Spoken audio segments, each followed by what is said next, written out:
逃げ道はありません。せい、一応目を覆う。列一体を超絶せよ。ここまでダメだ。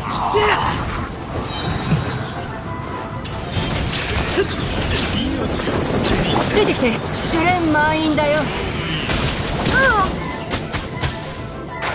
やはりまでダメだ。裁きの雷。やはりダメだった。ひゅっ。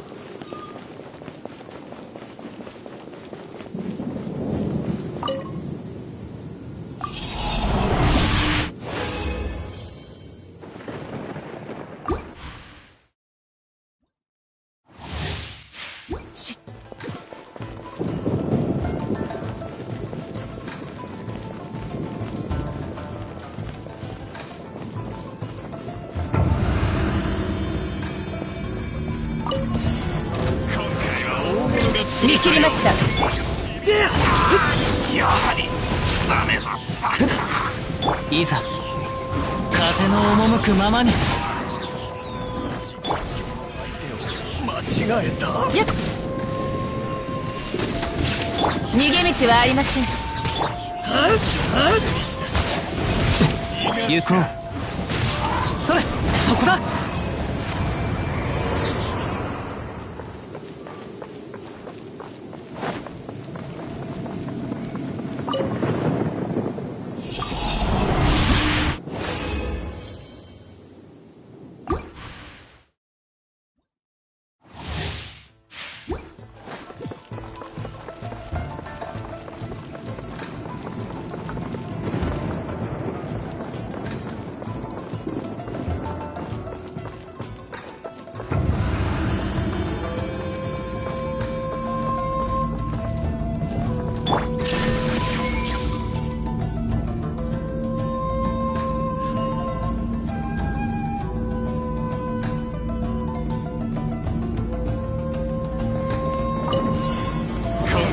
大物が釣れたよ。よっ。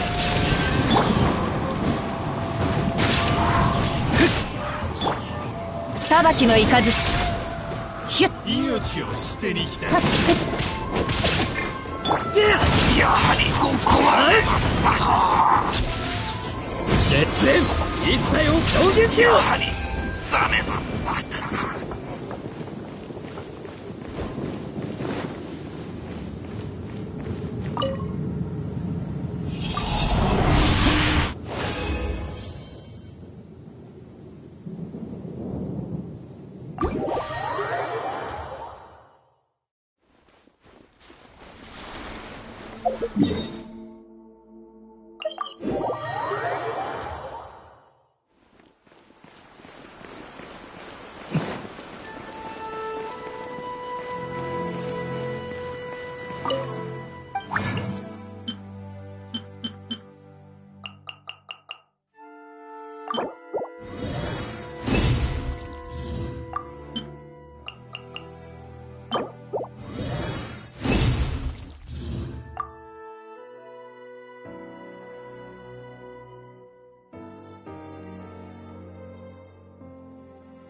せいはっこれしいざ。逃げ道はありません。無我の境地。はっそれ裁きの雷。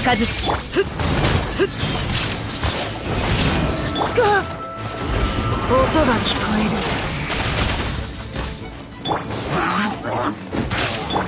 風の行く先を。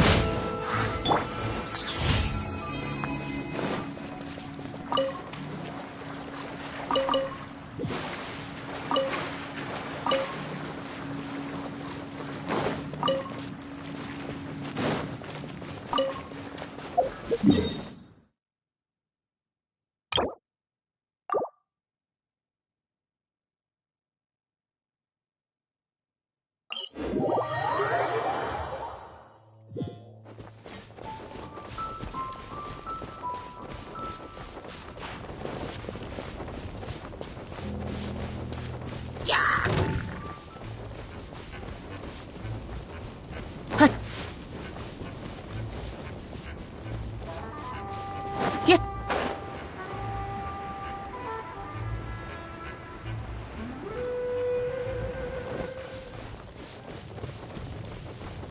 し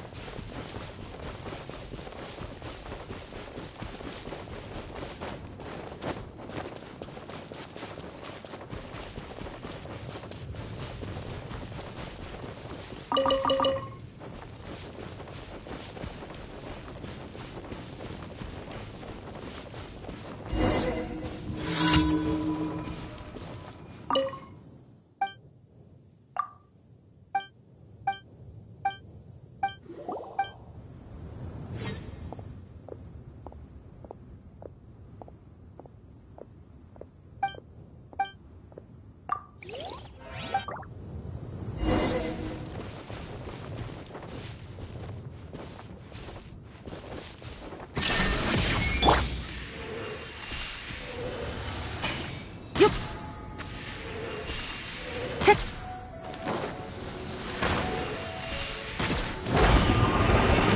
葬ってや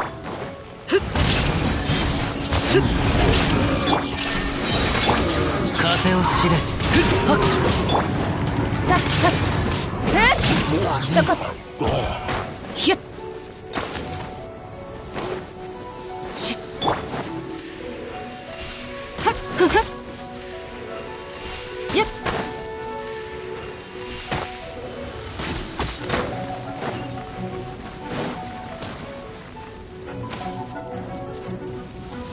ついてきて。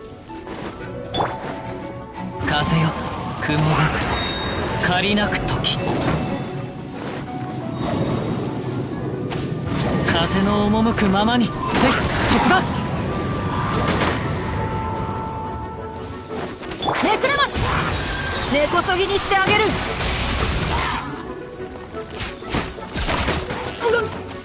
あ風を知れ。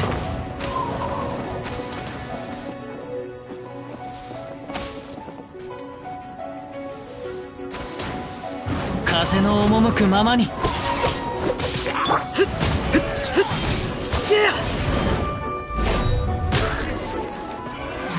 ひゅっはっ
風を知れ。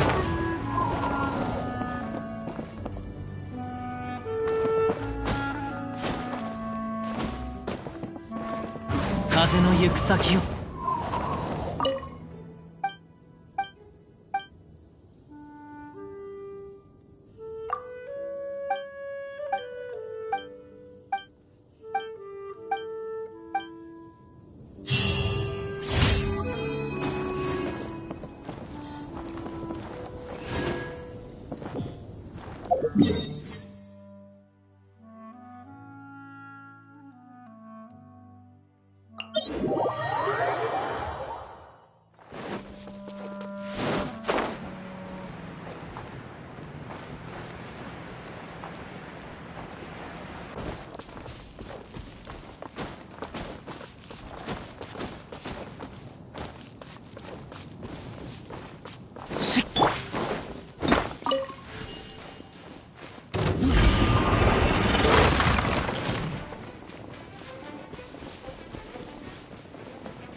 逃げ道はありません。風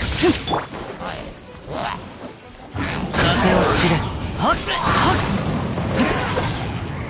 はてっよっ。音が聞こえる。ふふっよっふっせい。そこだ。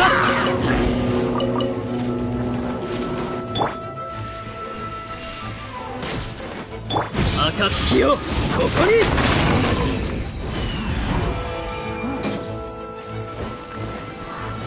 に。いざしっそれ。逃げ道はありません。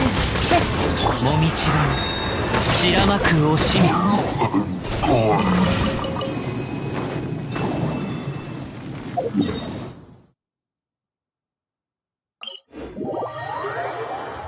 大雨の中を歩けば精神も研ぎ澄まされる。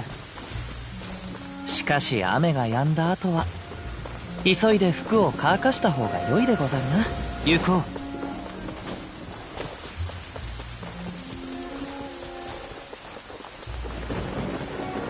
それ。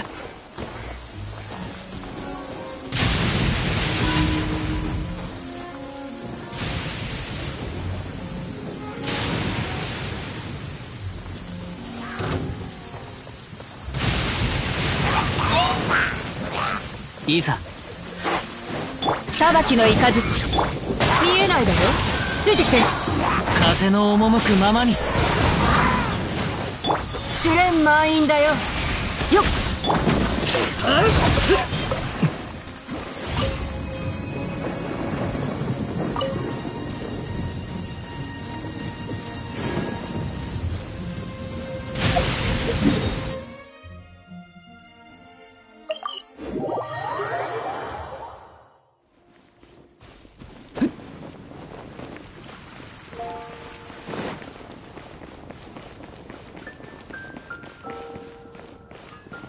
星と深淵。無事今日の依頼。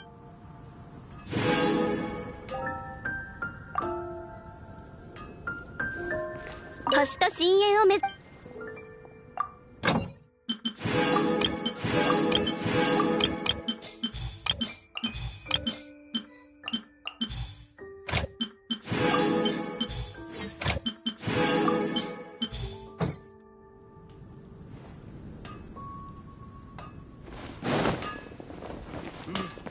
モンドへよろしくだ。好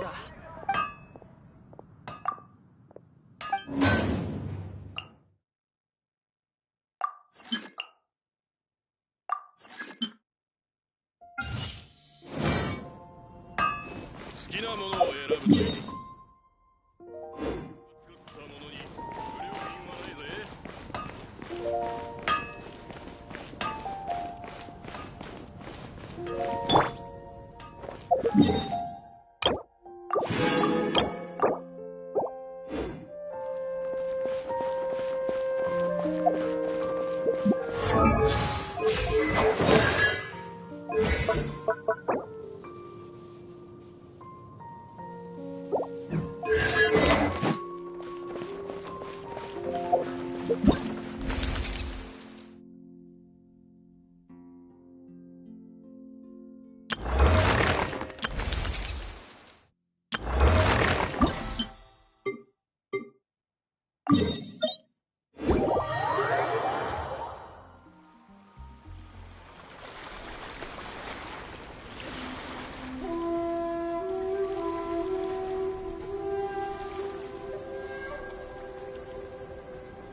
一応目を覆える。絶縁一切を表現せよ。やはりダメだ。行こう、風の行く先を。いざ。見えないだろ。よっはっ。逃げ道はありません。根こそぎにしてあげる。ついてきてよっ。暁を名乗り。やはりダメだ。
一応目を追う。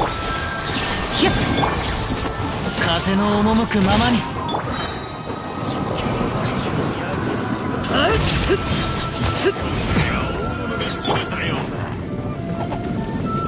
風の行く先を。そこだ。裁きの雷。ふっ。ダメだ。音が聞こえる。ここまで。はあ。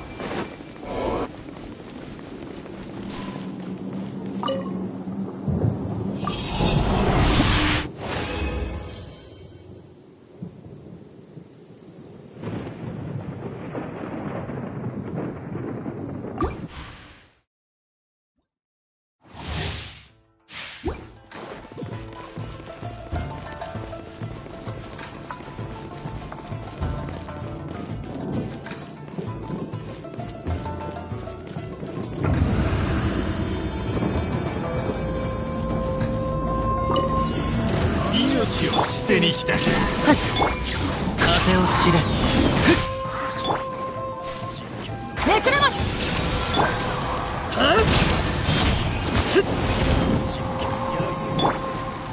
前にそっやし。今ここに生誕せ。ダメだ。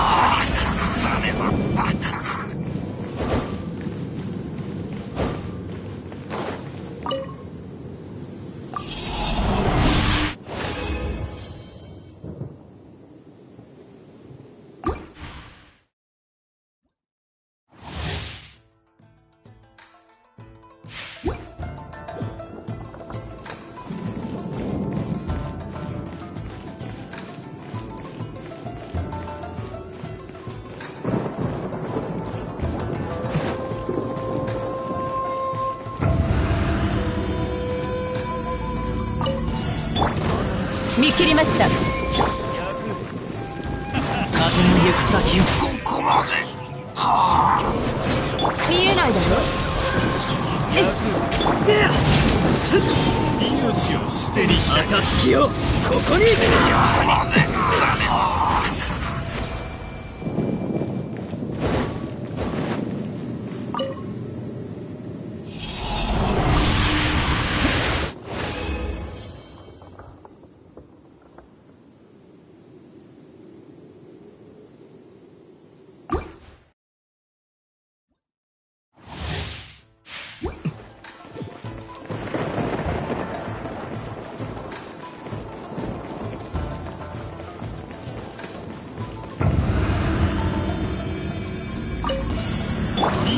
裁きの雷。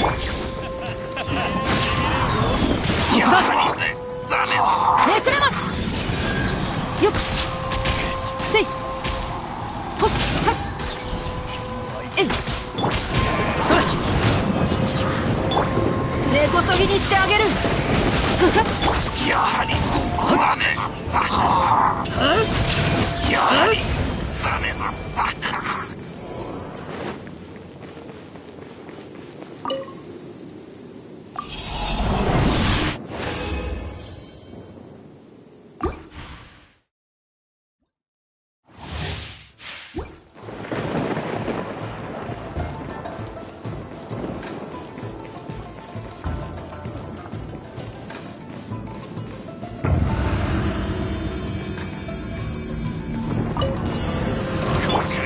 逃げ道はありません。よっ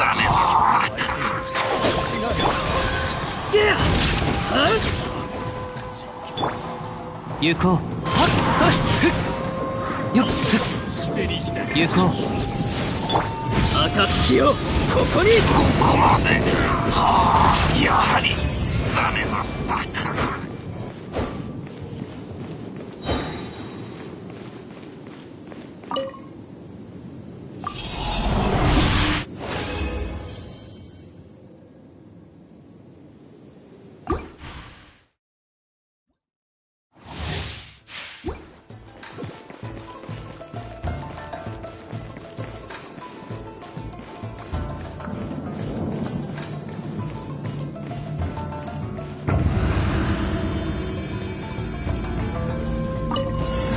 命を捨てに来たか。風の赴くままに。やはりダメだ。裁きの雷。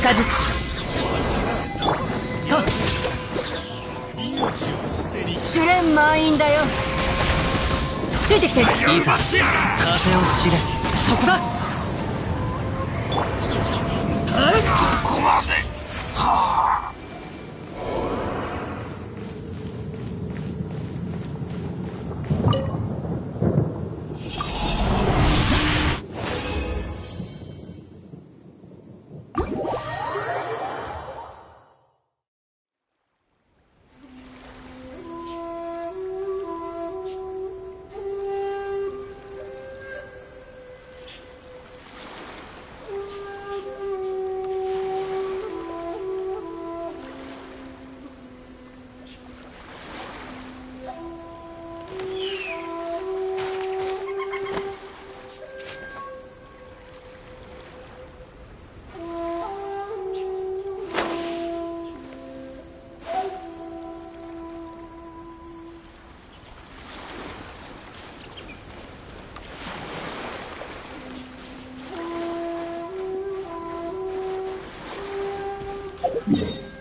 風の赴くままに。よっとよっ。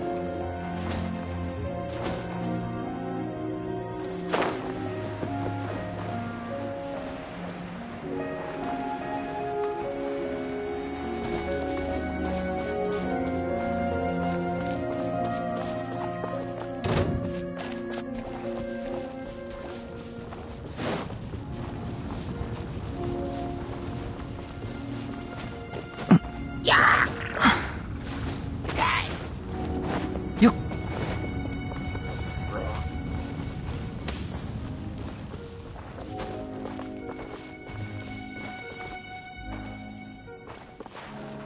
た。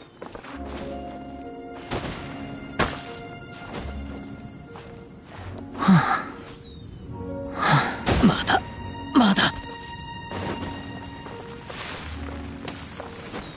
はっ。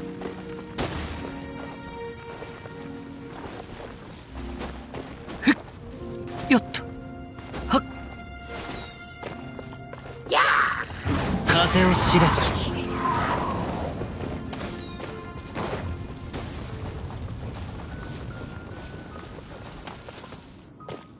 はっ。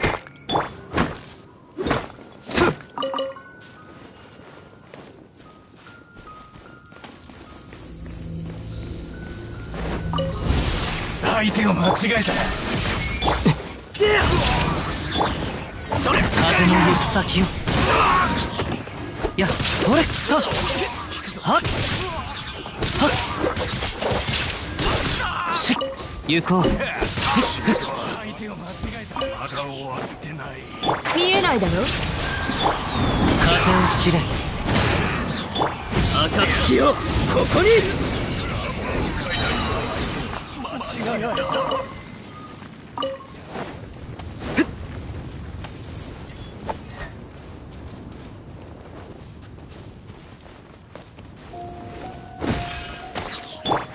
風の行く先を。よっしっ。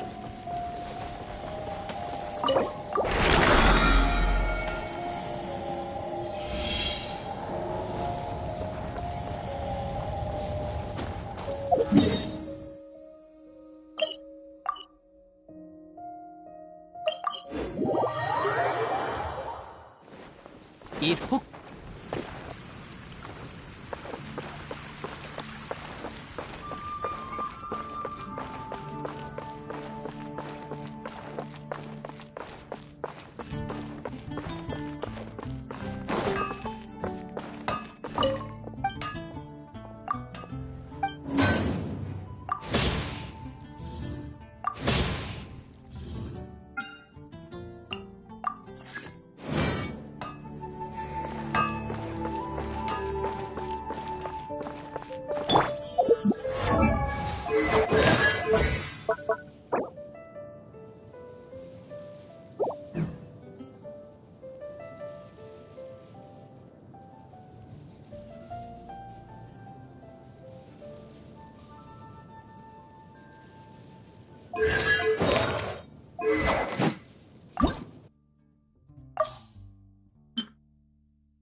見切りました。風の赴くままに。よっやっしっ。風よはっふっふっ。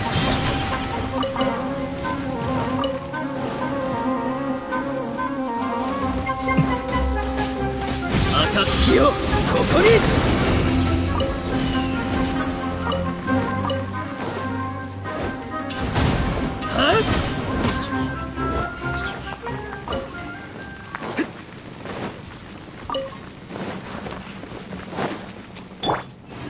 裁きの雷。風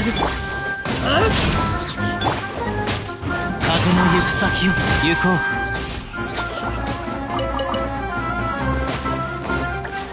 これはっしっ。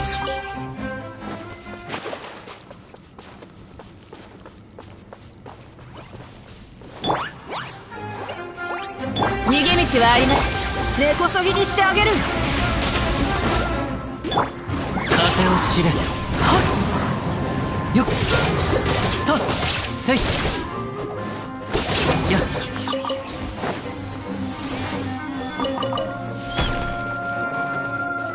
これふっやっ。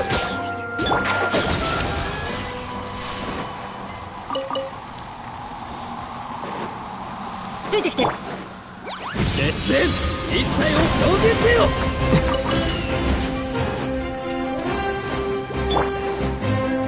風の行く先をそこだ。これよっやっ。見切りました。風の赴くままにとよっ。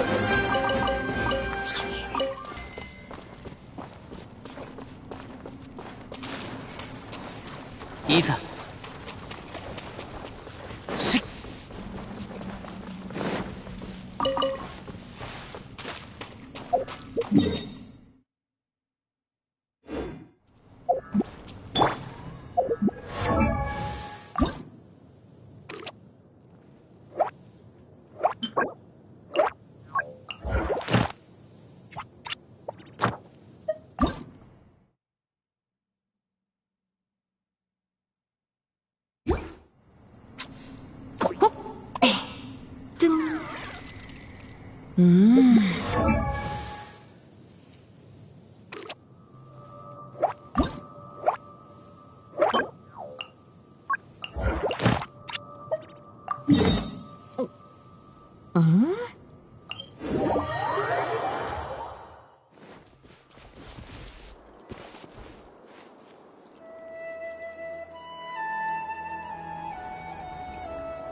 逃げ道はあります。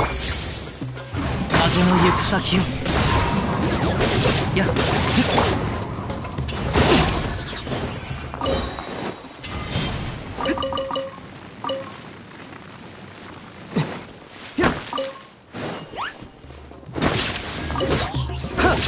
参る。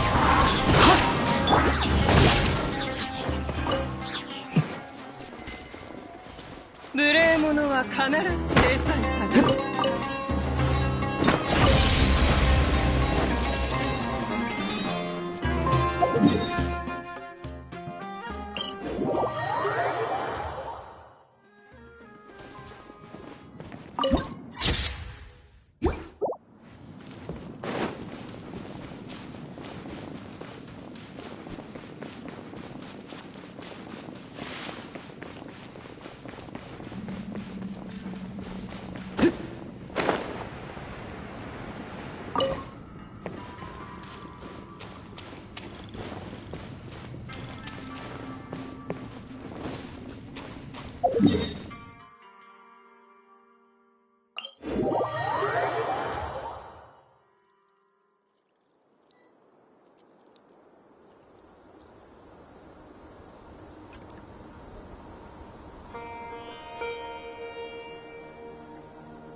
休息時に次の計画を練ろう。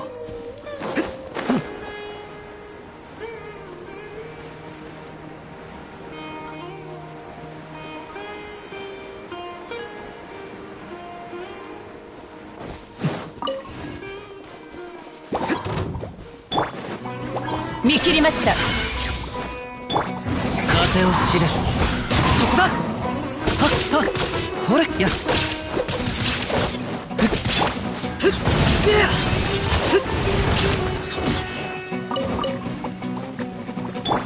風の行く先を。しっ。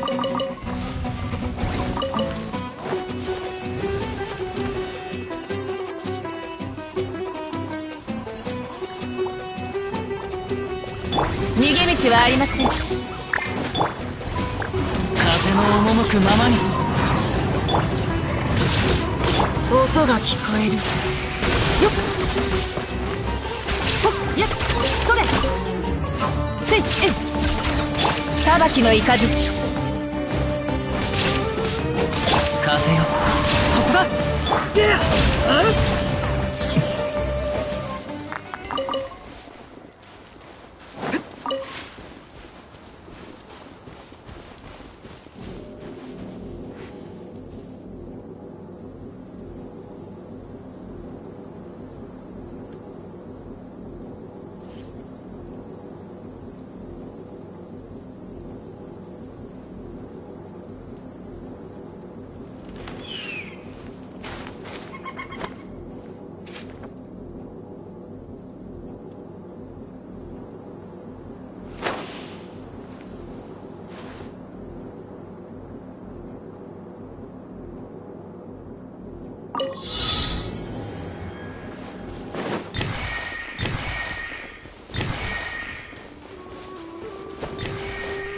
めくらまし。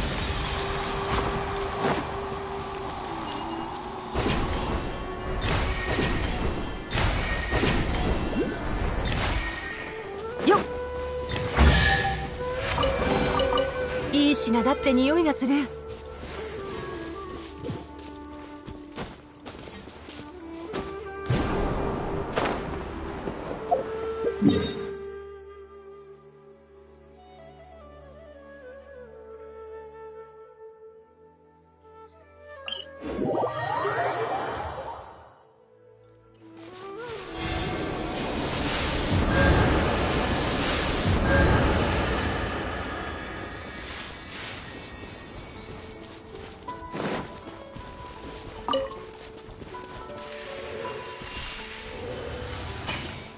よっ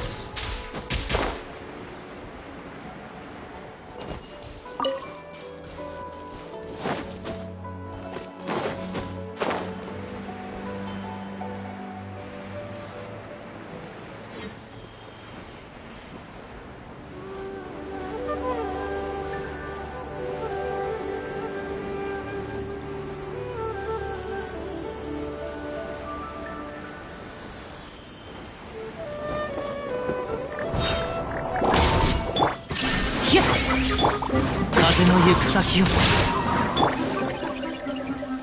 今ここに生産す。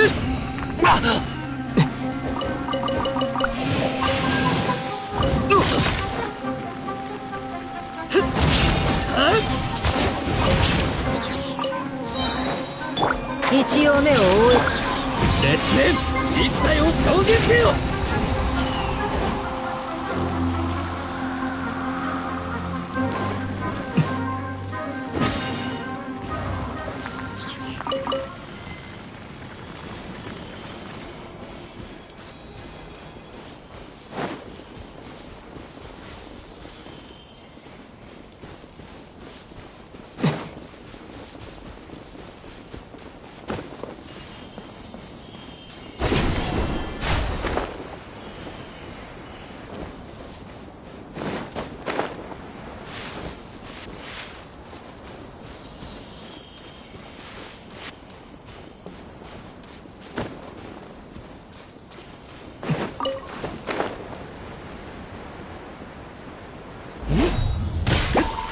逃げ道はありません。風の赴くままに。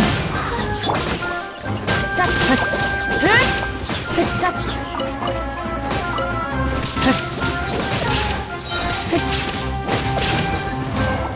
見えないだろ。ついてきて。てっ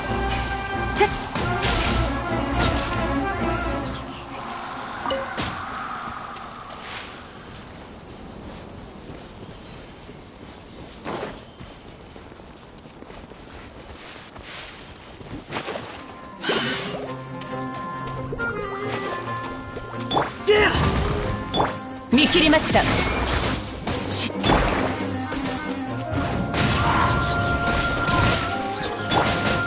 熱縁一体を精進せよ。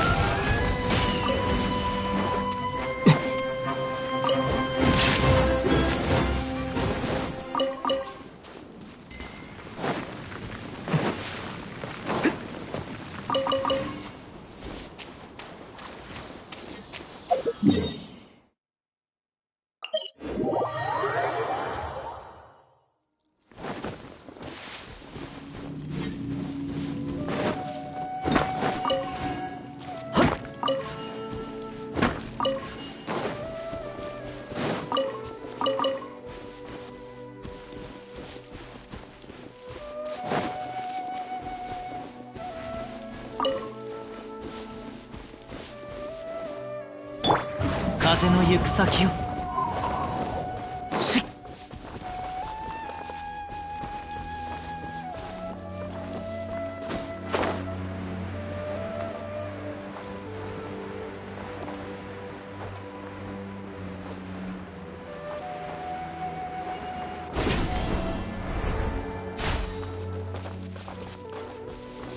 行こう。逃げ道はありません。いざ風を知れ。一応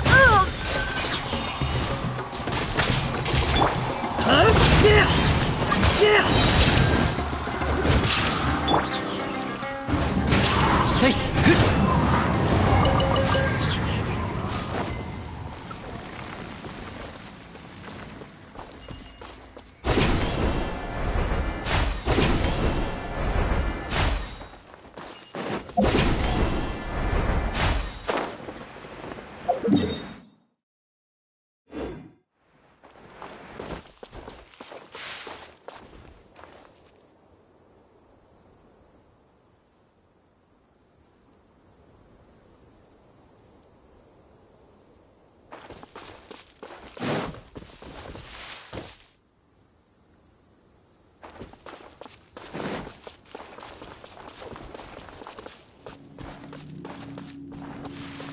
風の行く先を。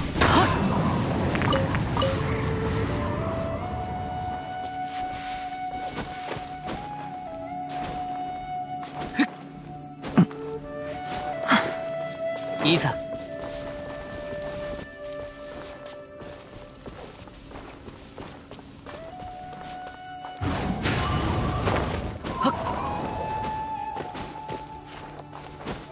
行こう。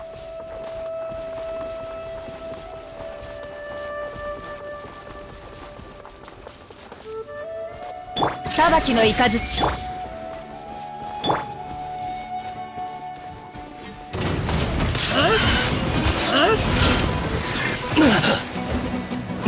畜生。風の赴くままに。雲がく借りなくと。根こそぎにしてあげるよっ。今ここに生産す。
行こう。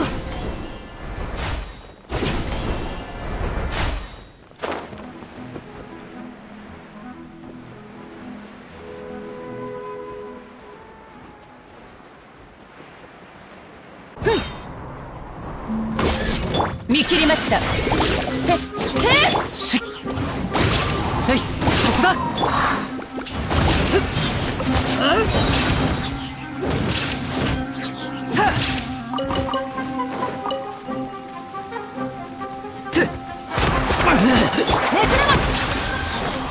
逃げ道はありません。へっ。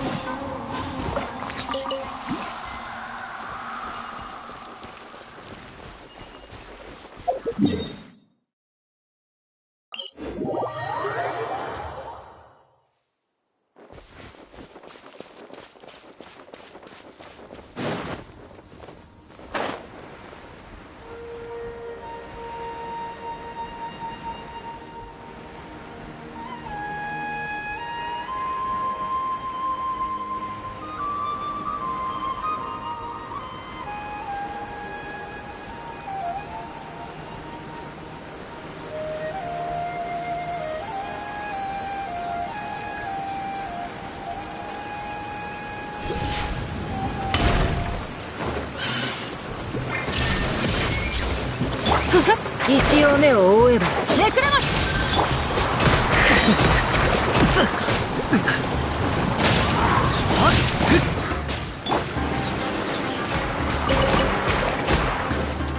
熱演一体を生じつけよ。見えないだろ、試練満員だよ。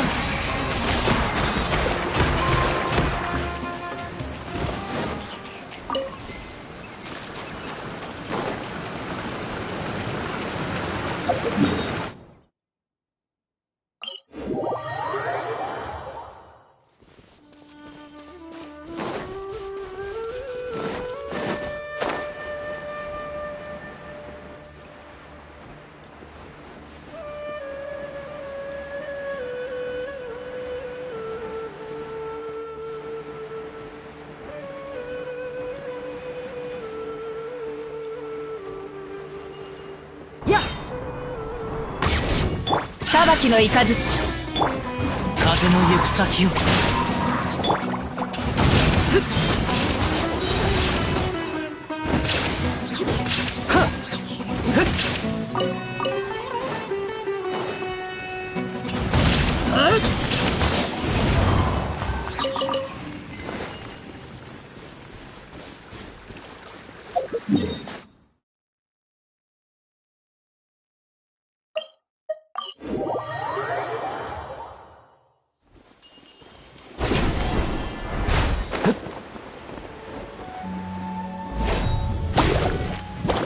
逃げ道はありません。風を知れ。はっめくれまし。音が聞こえる。ついてきて。ひゅっ、見切りました。せっ。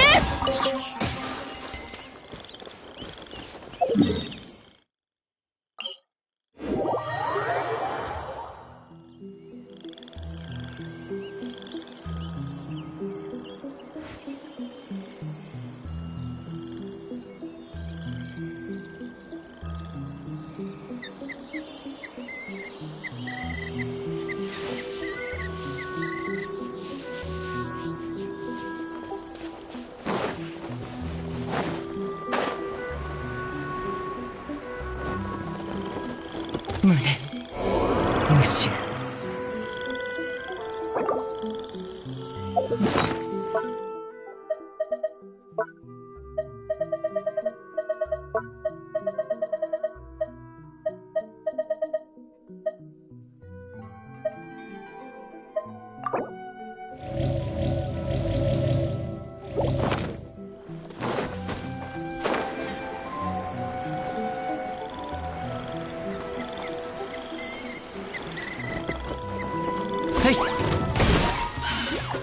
裁きの雷、そこだ。風の歌、雲の行く暁よ、ここに。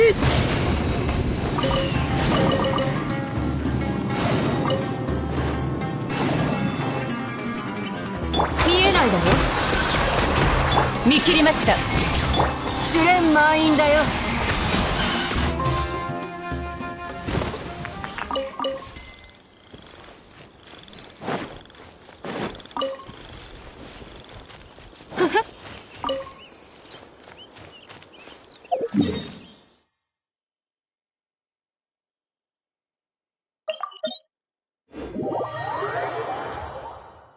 僕はこの天気に慣れてるけど、君は傘を差した方がいい。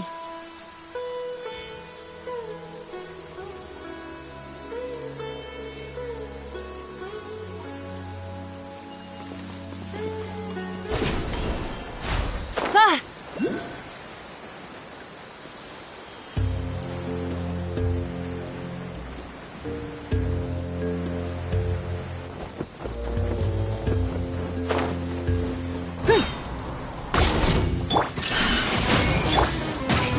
風の行く先をいざ。やっ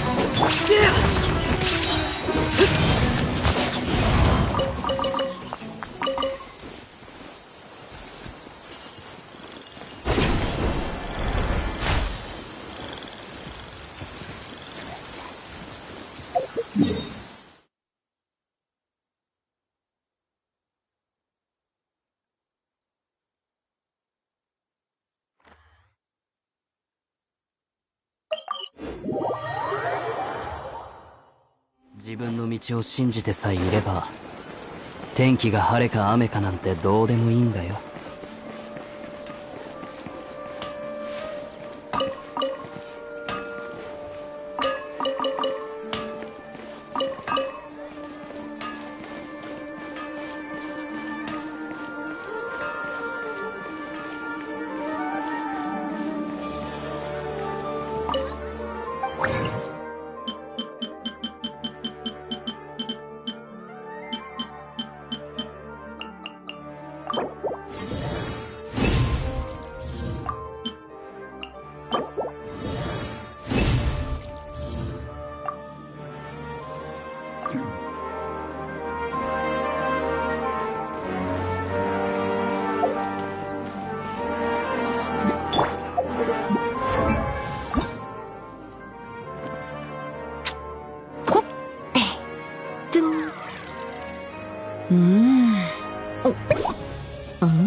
よっ。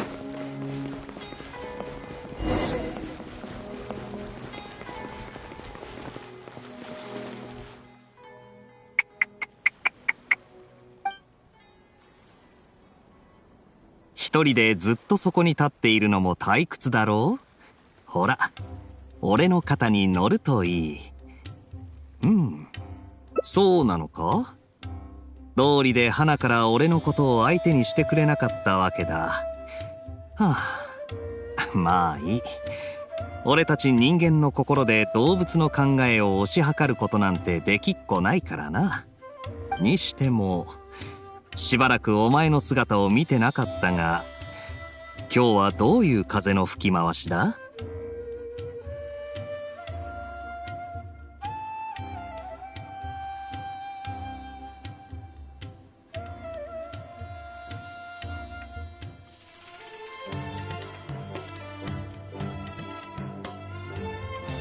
ほう。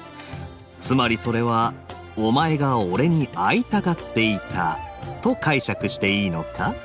この小鳥とは縁がないようだし、これ以上は邪魔しないでおこう。さあ、散歩でもしながら少し話そうぜ。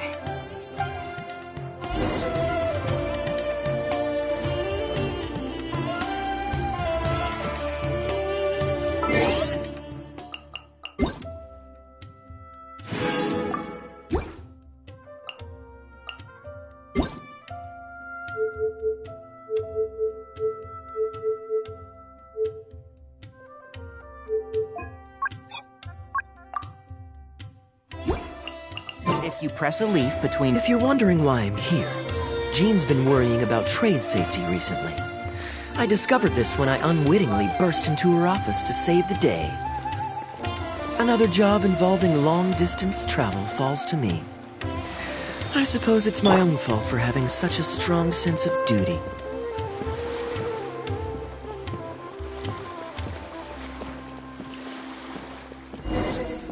Still, on the bright side, business is now taken care of. And I have unused travel funds, so I was planning to... It's best if you...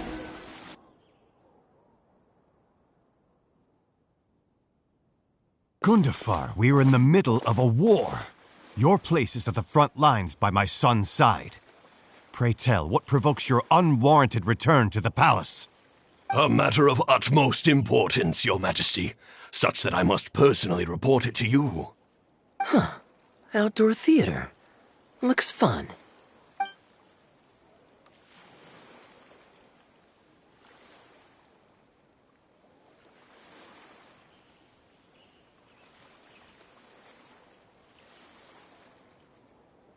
Actually, yes. I saw some guards do a musical performance when I was traveling with their caravan in Sumeru. They were desert dwellers. So are these actors. And I think I actually recognize one of them. Come on, let's go watch.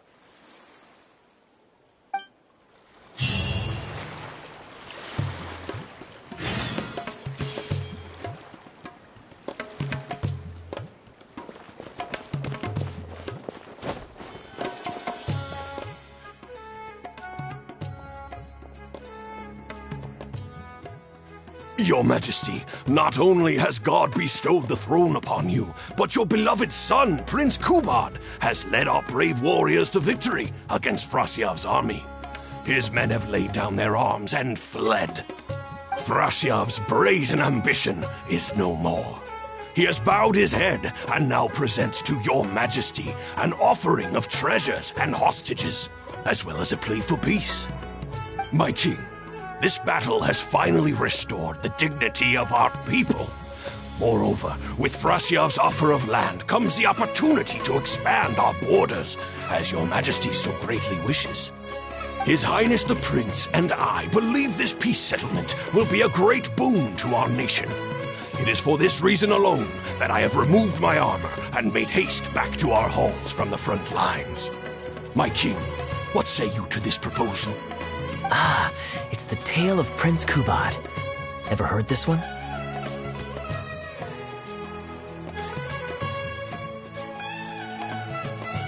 Don't worry, I still remember the general plot. Let me fill you in on the background while the king deliberates. The main characters are the brilliant Prince Kubad and his war-hungry father, King Kabus. The one talking to the king right now is Gundafar, the prince's tutor. When the prince was young, the king was deceived by a malicious rumor that the prince had mistreated his stepmother. He demanded that the prince walk through a blazing fire to prove his innocence. Miraculously, the prince emerged unscathed, thus proving his innocence. But the seeds of doubt had already been sown in the king's mind. Now uneasy in the presence of his mistrustful father, the prince requested to be sent away to the battlefield where he would fight against Frasyav's army. That's the enemy general we heard them mention just now. This is the part where the prince has won the war and decided to forge a peace with the rival nation. He wrote a letter recommending peace to his father. Oh, it looks like the king's made up his mind. Let's keep watching. Frosyav lost because he did not have the blessing of God. Our God will always watch over us and punish our enemies. Once the bells of war have begun to toll, they shall not cease until the blood of our enemies fills the land. There can be no victory until the last enemy soldier has fallen. If Kubad still wishes to be my son and hold the intaglio I bestowed upon him as proof of his royal blood, then he must obey my command. Your Majesty, I must caution that a nation destroyed is not a fallen city writ large. Now, the loss of one city strikes fear into the hearts of our enemies, compelling them to accept defeat and cede land in exchange for peace. If, however, we insist on bringing a whole nation to its knees, then so long as a single person is left standing, they will see us as their sworn enemy, and one day return to us tenfold the pain that we have inflicted on their nation and family. My king, a people is to their nation as wild grass to the open prairie. Though we burn down the whole field and spare not one blade of grass, roots continue to grow unseen beneath the surface. Come the spring, it is all but inevitable that fresh green shoots will rise up from the ashes. Cease, Gundafar. Your mind grows dull in your old age, filled with naive delusions. We shall have no more need of you on the battlefield. As for my son Kubad, I will summon him back to the capital, so he may be tried by a court-martial. What are you saying, my noble king? Why must you mistrust your own flesh and blood and sink ever deeper into the blight of hatred? When he was falsely accused, you once doubted his honor and made him walk through a raging fire. Did he not prove himself worthy by emerging unharmed from the flames? Now you would turn me away when I seek only to provide the wisdom of counsel. What is the justification for this? The justification is that my word, not yours, is the law of the land. Cease and be gone, Gundafar, so you may spend the rest of your days with your wife.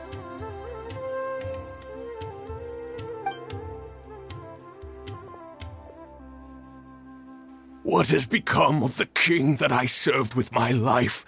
Fanaticism has robbed him of all reason and wisdom. Peace is surely the most favorable path for our nation, yet he refuses to accept it. I must think of a way to seize control of the army back from the hands of my wayward son, that they might continue the fight to the end. Perhaps the first task should be this. I shall send a loyal contingent of warriors to eliminate Frosiyov and the hostages he has sent to our palace. Brilliant acting, Darbil. I saw you approaching us in the middle of the scene.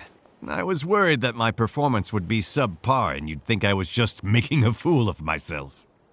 Not at all. Far from it. Actually, let me introduce you. This is Darbil, the actor for King Caboose. When we first got to know each other, he was still a guard for one of the merchant caravans. Seems like he's now made the switch to full-time acting. Nice to meet you. Any friend of Kaya's is a friend of mine. To be perfectly honest, I wasn't making all that much as a mercenary. It felt right to me to get away from the danger and live a more stable life. I was already pretty good at telling stories, so I just recruited a few friends and started performing shows all over the country. Full disclosure, we had to put this little stage together using whatever wood and cloth we could borrow. It's really low budget. Anyway, we're all good enough at acting to get through the motions, but none of us are any good at coming up with a script. Everything we tried to write just sounded off somehow. So I got a student from the academia to adapt an old story I knew to make it more appealing to our audience. What do you think? Passable? I could tell that you've had someone tighten up the lines.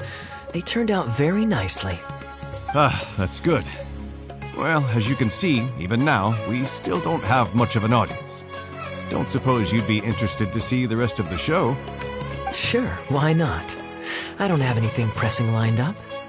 And I don't think the Traveler does either. Tickets for 2, please. How much would that be? There's no need for tickets. You could just get some food from Jafar Tavern. We've worked out an arrangement with them. We've actually found a sponsor for this performance, too. He's not too happy about the poor turnout, though. I doubt we'll be able to keep him for the next performance. A real pity. But what can you do, huh? Darbil Asgar still hasn't shown up for the next scene. We should get his costume and sword out so they'll be ready to go the moment he gets here. My apologies. I have to get ready for the upcoming scene. I'll see you from the stage.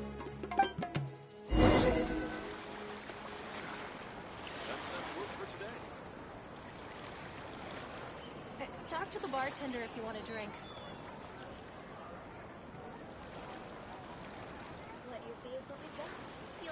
Inactivity serves no purpose whatsoever. Would you two like to order some food? What can I get you? If you're looking for recommendations, today's special is the tandoori roast chicken. Ah, bear with us a moment. We're just going to take a look at the menu.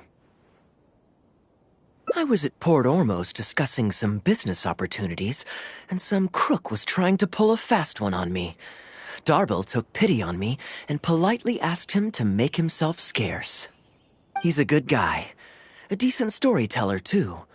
Quite an interesting character. There's a lot of fun to be had if you hang around interesting people doing interesting things. Especially if you're in the company of an interesting friend. That's my secret formula for staying in a good mood. Try it out sometime. You'll see what I mean. Thanks for waiting. We're ready to order now. We'll take you up on that tandoori roast chicken. And let's throw in some desserts, too. One each of the rose custard, that tulumba, and the patisara pudding, please. That should see us through the show.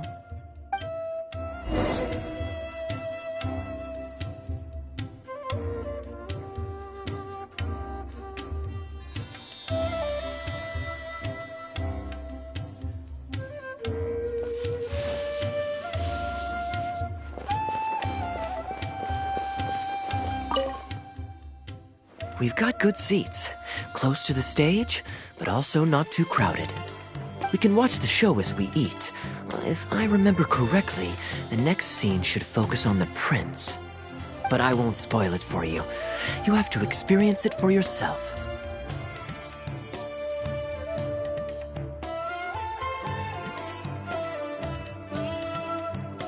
You could say that. It's always stayed with me because it's hammered home a cruel but realistic truth. People do not choose where and when to be born, yet the circumstances of their birth define the choices that they will have for the rest of their life. Here you are. The check's on the table, too. Just call me over when you're ready to settle up. No need. I'll pay up front. Here. Keep the change. Thank you, sir. Oh, but this is too generous. Call it a token of my gratitude for the excellent service. The food all smells wonderful, too, so please pass my compliments to the chef. Thank you so much, sir. Let's dig in, traveler. Hey, Kaya. I'm so sorry, but the actor who plays the prince has run into some difficulties and won't be able to make it. We can't do the rest of the show without him, so I'm really, really sorry, but we'll have to call the show right here.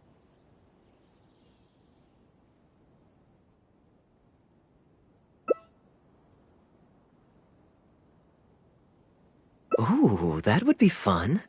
I wouldn't say no. Darbil, would you lose any income if I were to mess this up? Not really. I mean, there's not much of an audience here anyway. I wouldn't want to take too much of your time, though. Don't worry about that. I like to be spontaneous now and then. Spice things up a little. Let me think. Well, you already know the story, so you just need to memorize a few lines. Ha! You know what? This might actually work. Wait, but Kubad has a specific costume he's supposed to wear, and there's no way you'd fit into it. Switching actors is one thing, but wearing street clothes on stage would really ruin the immersion. Yeah, I don't think this is gonna work. Well, good thing that I've actually got a costume with me. It goes pretty well with your stage, too. You're kidding. Can you show it to me? Sure. If you can show me the way to your changing room. It's in the restaurant. Follow me.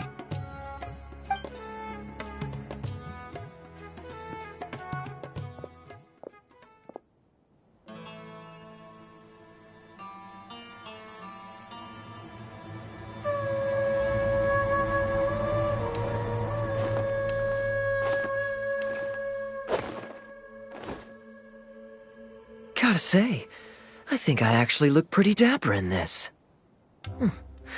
It's a pity I don't have many opportunities to wear it in public. Uh-oh, not a fan of me as a prince?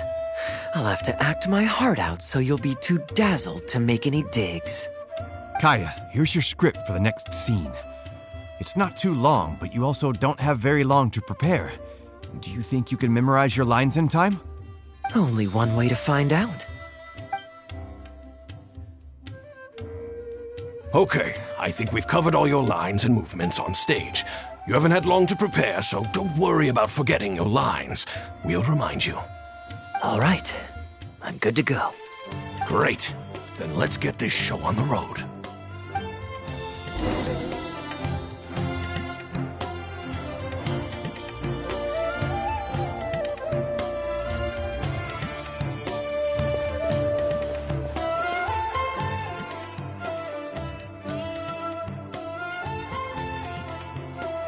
General Kubad, son of Kabus, the fate of this battle is clear. I beg you, please spare my few remaining men. They no longer have the strength to fight back. Frasyav, though you now lead only the husk of a once mighty army, I have no desire to crush your dignity. Even your most savage warriors have no desire to see further bloodshed, and none among your ranks have opposed these peace talks. Nevertheless, I must hear it from you one final time. General Frasyav, do you agree to sign a treaty in good faith and commit from this day forth to peace between our nations? With my army in ruins, I am in no position to do otherwise, but on this, I give you my word. Yes, let us end our hostilities and send our surviving men home to their families. We share the desire to lay down our arms for good and liberate our hearts from the dirge of hatred. Then as God above is our witness, by the authority vested in me by this intaglio of King Kabus, I hereby declare that I will spare your hostages and what remains of your army. May peace be restored to this land, and may these fields of war become a place where crops grow aplenty. My tutor, Gundafar, has already made haste to my father, the king, with the recommendation of a truce. It is my sincere hope that he will see that peace as a path to prosperity and grant me his blessing. Prince Kubad, your name is renowned throughout your land and ours. I will place my hope in your words. One will find on a battlefield no master of ceremonies, nor the paper on which a treaty may be signed. In their absence, let us raise our weapons and swear an oath. I, Kubad, son of Kabus, hereby pledge protection to you and all of your kin. May the oceans be stained red with my blood if I am ever to renounce this oath. Wow, your friend is so dreamy. He's not a real prince by any chance, is he? Hey, Rashana, you don't want to miss this. The good-looking guy who left that huge tip is acting on stage with Darbel's troupe. Darbel's one lucky man. I return, Your Highness. I hope I'm not too late. Have you already promised peace to Frasyav? Nay, I am not so rash as to preempt my father's blessing. I promised only what I could so far, the safety of his kin. My child, I must share with you the gravest news. Kabus has become blinded by fanaticism and hatred, and will stop at nothing to vanquish every last man under Frasyav's lead. How can this be? You mean to say that my father has rejected our proposal for peace? He has indeed. I urged him to reconsider, and for this I was rebuked and dismissed from his service. But far stricter punishment than this awaits you, should you return home with your troops. Please heed my warnings, dear child. I dare not imagine what unspeakable atrocities your father intends to commit. Nay, the truce must stand. I cannot renounce my oath. How can man claim to stand above beast without remaining true to his word? The masses have grown weary of death and conflict in both our nation and theirs. Are we all now to bend to his will and massacre countless more to satisfy a desire that is his alone? When I departed my beloved home to fight in a foreign land, I did so to honor his wishes and for my duty to our people. Alas, is this fate's grand design? Is this fate's grand design? Kaya, the next line is, "Alas, is this fate's grand design, that I should spend the rest of my days in a foreign land, till I am laid to rest in a grave far from home?" Must it be so? Huh? Wait, that's not part of the script. Kaya, did you not hear me? My dear audience, I ask you this. Do you believe in fate? If fate decreed that your life was to end in tragedy, what would you do?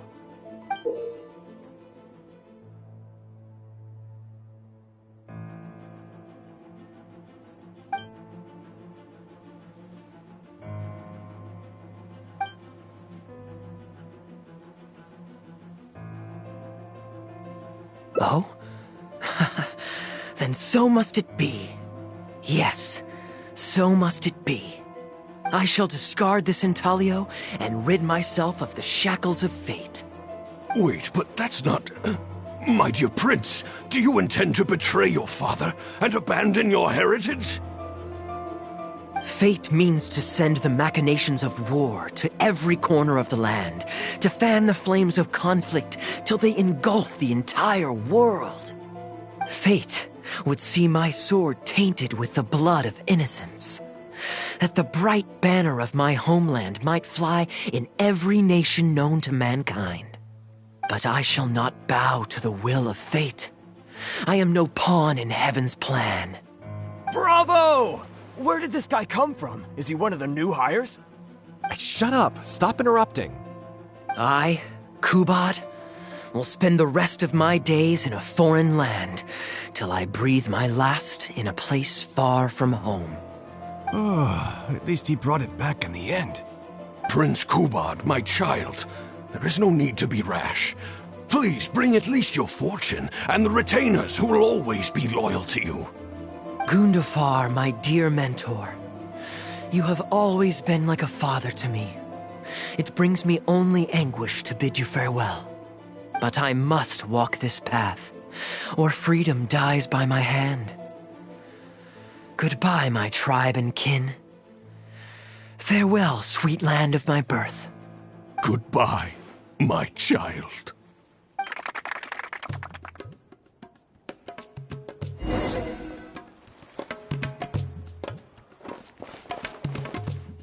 Ooh, it's Prince Kubad. Could I please get your autograph? Why, certainly, ma'am. Ooh, thank you. I'll just go find a pen.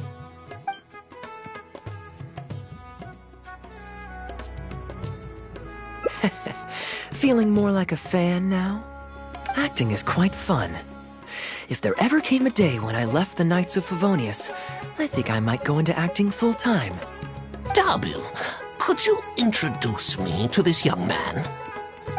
My apologies, Master Toos. I somehow missed you in the crowd earlier. I was some distance away. I just came over near the end after I noticed the large crowd gathered around the stage.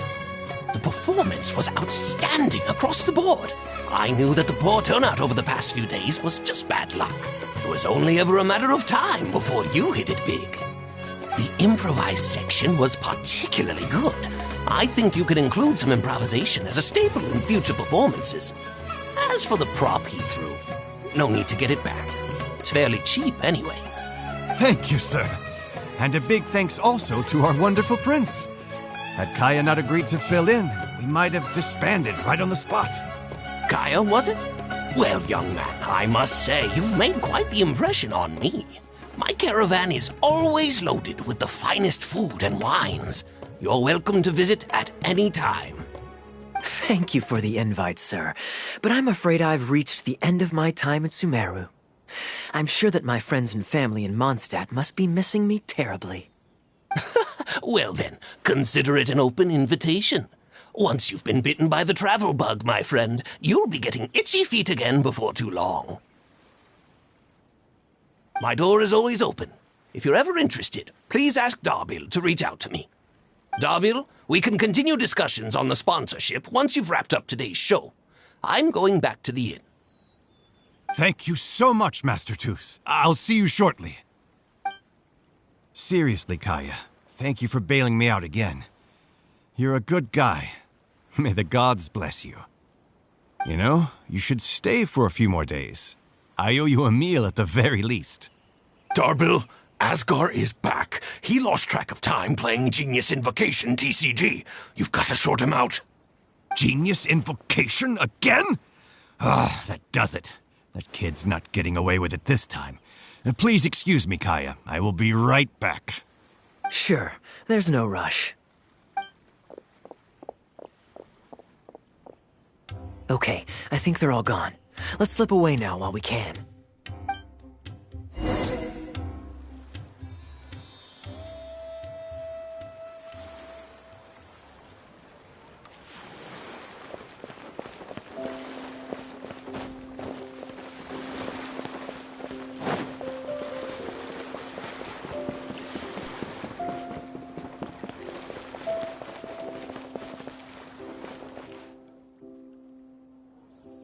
All right, this should be far enough. Don't think they'll find me here.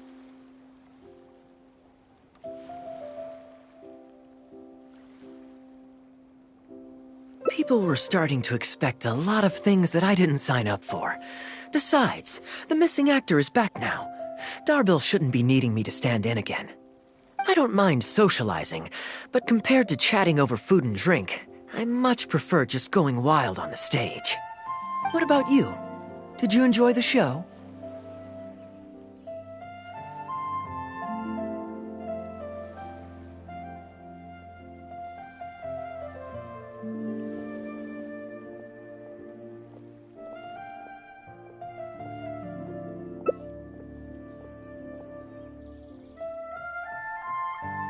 Oh?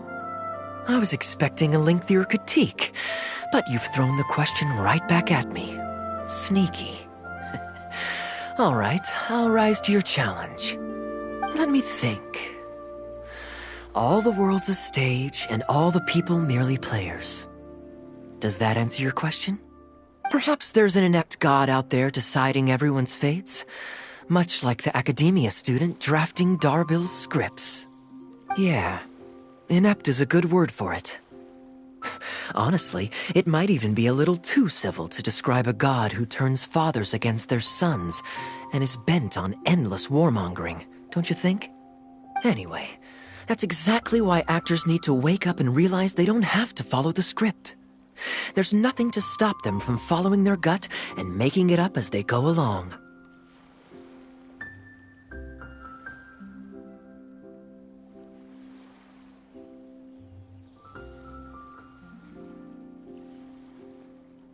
Oh, my dear traveler, please don't take me too literally. I don't want you to get the wrong idea. The god is just a figure of speech. The real point I'm making is about the actors. Everyone, you and I included, is both an actor and a member of the audience.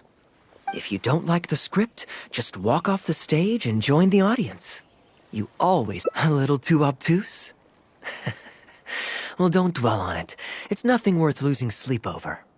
I was just thinking aloud. Relax. Be yourself. Do your thing. That's all I'm really trying to say. When I did my little bit of audience interaction back there, you had no time to prepare. You had to just say what you thought in the moment. I think those spontaneous thoughts are often the most authentic. And that's why I liked your answer. You're still holding on to the intaglio I threw you from the stage, right? Keep it. Think of it as a souvenir from my improvised performance. It's been the most fascinating day, hasn't it, little birdie?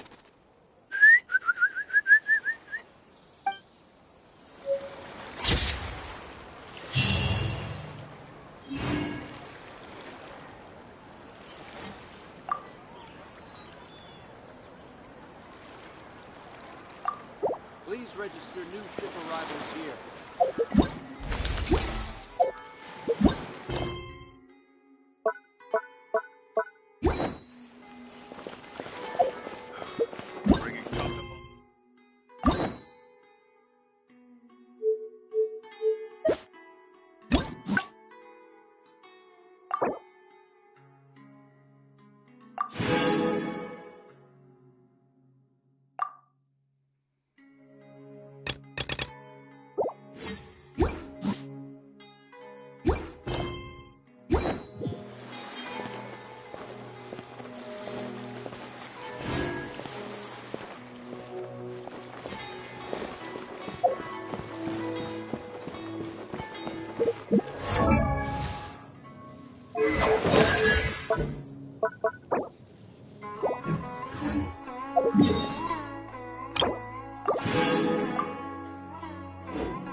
It's time to pull the...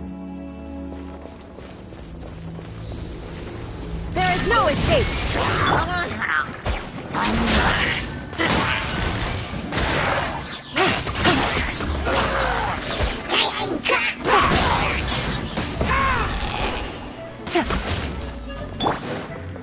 One with nature. Illusion shattered! Here comes the catch.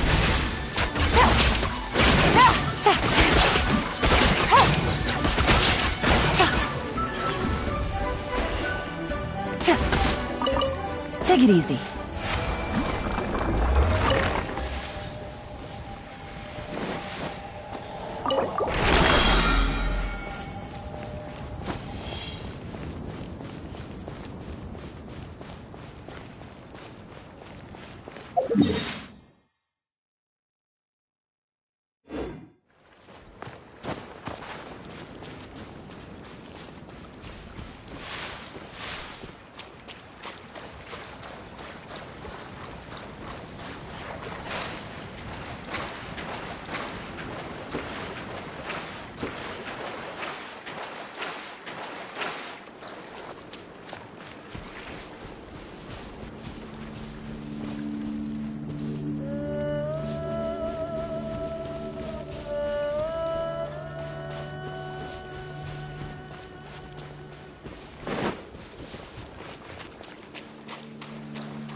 No escape! Dawn, break forth!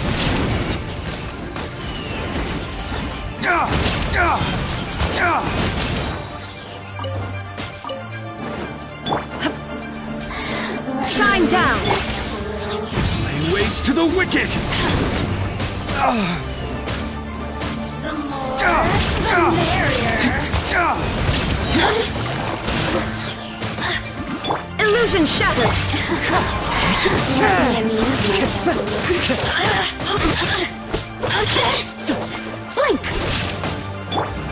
The more resistance shine.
Quietly now.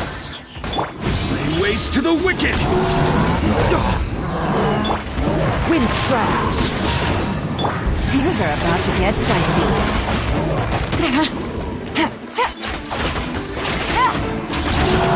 Busted.